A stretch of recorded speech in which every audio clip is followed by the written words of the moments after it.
Arch had a brilliant game, by the way. Again, we talked about him in pregame. 27, 8 of 14 with 10 boards.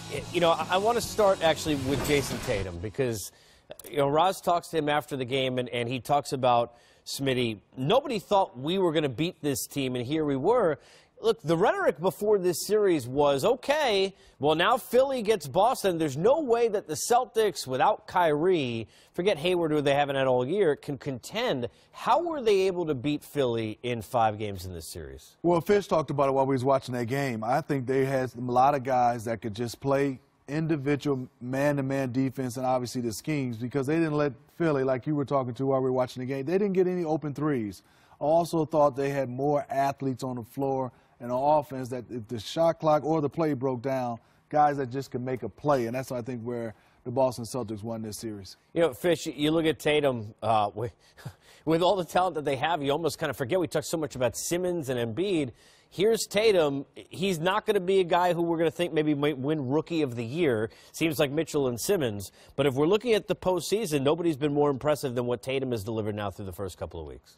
No, I mean, I think, you know, Donovan Mitchell for sure was impressive in the postseason as well. But when you look at what Jason Tatum has been able to do against the type of opponents that he's had to play against, you know, tough series, physical opponents, guarding the other team's best player, just doing everything on the floor and with the level of efficiency that a lot of times you don't see with young players.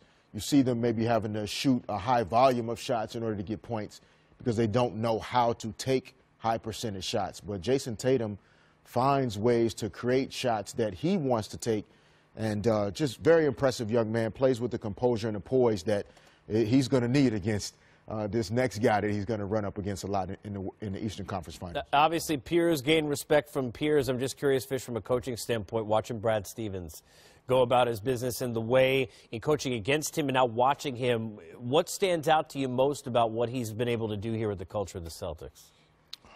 Relationship. That's what stands out the most. I think it appears that Brad Stevens, just in being himself, has been able to establish a level of trust and credibility with his players that helps them to have relationships, and they're not managing extra things.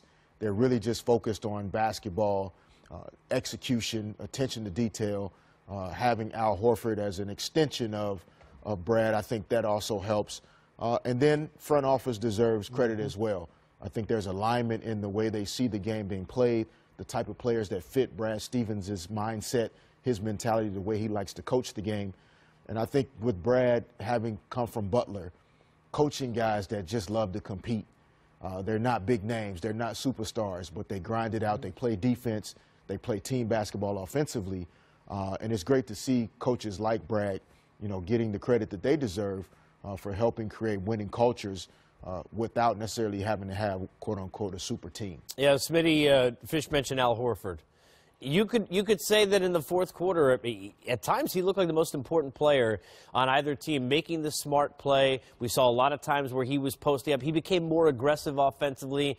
And really, when you look at the shot that he made off that inbounds play from Brad Stevens, the way he played here in the fourth, they don't win this series without the work of Al Horford. Well, I've been seeing Al Horford since he was in high school, and obviously seen him close up as a pro when he's here in Atlanta Hawks. He's a guy with a high basketball IQ since he's been young. He loves to compete, knows how to play, and he's selfless. He's the one guy that he's never looking up at the scoreboard or looking at the box scores to see. All he wants is those W's and those letters. Wins, wins, wins. He just knows how to play. We said it earlier, he doesn't miss assignments. And I think the one thing is you have to beat Al Horford. He's not going to beat himself. And I think, like Fish said, you see all the young guys feed off of him. And I just love the way they come out. And for young guys, Fish hit it on it. You don't really know how to take shots. Jaylen Brown was huge tonight as well, 10 for 13. Usually a young guy, you feel like it's not being selfish. I can do it myself. I can do it myself. And those guys play within their offense, knock down shots, 10 of 13 from Jaylen Brown, from a guy that all athletes, you know, if you have a hamstring, that is not something you can just rehab and it just comes back, you know, with a couple days of ice. That's something that you're always thinking about, can I explode? For him to come out to have the game he had, at such a young age, this team is really locked in on what they want to do. It goes in again to something that Fish said, and the word I use, culture. Yeah. Because you think about, and I've been joking with you for months calling Stevens young pop, but you think about culture, and you played there. What is it about the Spurs? Well, you know, they can make careers out of guys like Baines or Dwayne Dedman or Bryn Forbes or whoever it might be, Patty Mills. You're kind of seeing that kind of thing here where guys are buying into your point, where they're feeling so confident and comfortable they're becoming the best versions of themselves as players. You know, I think coaches, and Derek can attest to this, you can give guys a game plan.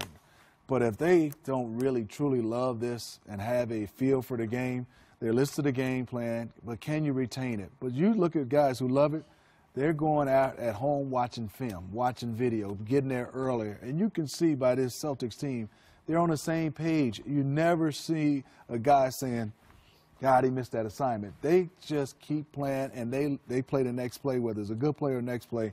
To me, that's guys who've been winners their entire life, and Brad is the right coach and Danny Ainge is the right general manager to put this all together. I know.